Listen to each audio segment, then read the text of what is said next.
Did you know that the average person consumes about 9 pounds of coffee per day, while one coffee tree only produces about a pound of coffee per day? Coffee seems to be America's pastime, but only about 37% of the population are drinking specialty coffee. Are we missing out on something so much better deep within the world of coffee? I want the other 63% of America to explore third wave coffee. Third wave coffee brings in a whole new world of community, flavor, and appreciation. Specialty coffee provides better quality and better tasting coffee. A book called Brew Better Coffee at Home by Brian Jones talks about the different types of processing that different coffees go through. Natural processing is when coffee cherries are laid out to dry, and coffee farmers, like seen in this picture right here, move the coffee beans about every few weeks so that they can dry out better. These types of coffees produce fruity notes and have muted acidity. Washed processing is when coffee cherries are pulped and then they're soaked in water and fermented over time. These coffees are more acidic and are delicate in flavor. Honey processing is between wash processing and natural processing. The seeds are pulped, similar to washed coffee, but then they're laid out to dry in the sun, like natural coffees are. These coffees are acidic and are fruity in flavor.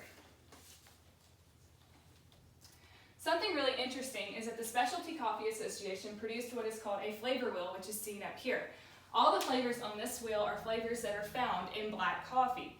If you notice, there are flavors like dark green vegetables or even gross things like rubber, skunk, and skunky vegetables. I don't know what that means, but that's what it says.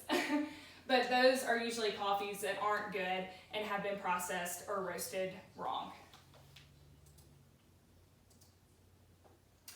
Speaking of roasting coffees, the change in temperature or motion when roasting can throw off the whole roast of a coffee. You can kind of think of it like baking bread. Different textures in dough will produce very different types of bread. Also, coffee producers are transparent about every part of the process. Something that you'll get with specialty coffee and not commercial coffee is that they want you to know that you're buying something great. If you notice, this bag of specialty coffee gives you the elevation at which the coffee was grown at.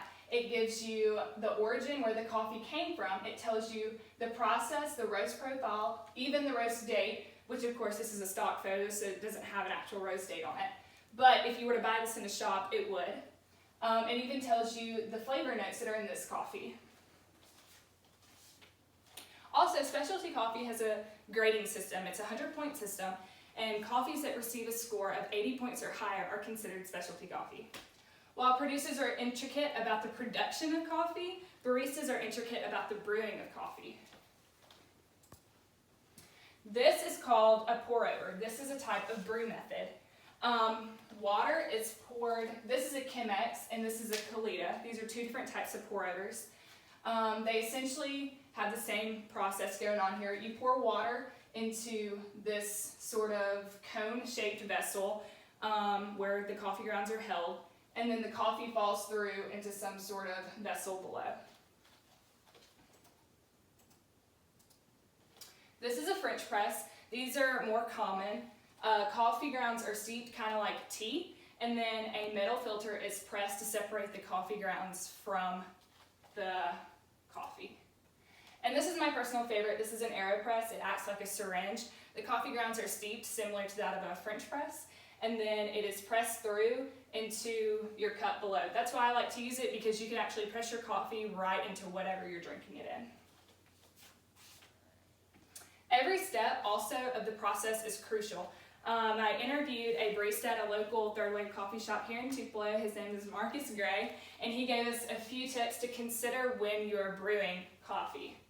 The first thing you want to consider is freshness and quality of the coffee. This can make or break your brew. The peak freshness of coffee is about 2.5 weeks, so you only want to buy the amount of coffee that you're going to drink in that time. The ratio of coffee is also very important. There are different recipes you can use, of course, but the most versatile ratio is about a 1:6. Water is also really important. The temperature should be about 208 degrees Fahrenheit. Anything above this will burn out the flavor of coffee. Anything below it will prevent proper extraction. The cleanliness of water is important. You want to make sure it's filtered and super, super clean so it doesn't affect the taste. Grind size is also important. So for example, depending on what you're brewing depends on the grind size. So if you're going to brew something like cold brew, you want something very large, kind of like similar to sea salt. But if you're brewing espresso, you want something very fine, similar to cinnamon or salt. And of course, depending on what you're brewing and what recipe you're using, brew times vary, but they're also very important too. While coffee creates appreciation, coffee also creates community. This picture is just a small kind of frame of the Lost and Found family here in Tupelo, which is the coffee shop that is here. I interviewed the owner of that coffee shop. His name is Colin McIntyre, and I asked him, how does coffee provide a doorway to community? He says it is unlike any retail, food, or beverage outlet. He says coffee is an invitation for everyone to come together. He also said for him and his wife, it was a perfect platform to create a community-forward place for them. Also, I asked him why he felt it was appealing to community. He said, well, first, coffee is delicious when it's done right. But he also feels like his customers don't attach themselves to delicious drinks, but rather they attach themselves to community. He also said that his customers want to be a part of something deeper than the average, what can I get you? Ultimately, specialty coffee is an art more than it is a drink. It is intricate and detailed while it also provides flavor and community. As an advocate for specialty coffee, I have grown an appreciation for baristas, farmers, producers, and roasters all around the world. But most importantly, I've met the most incredible and influential people in my life because of specialty coffee.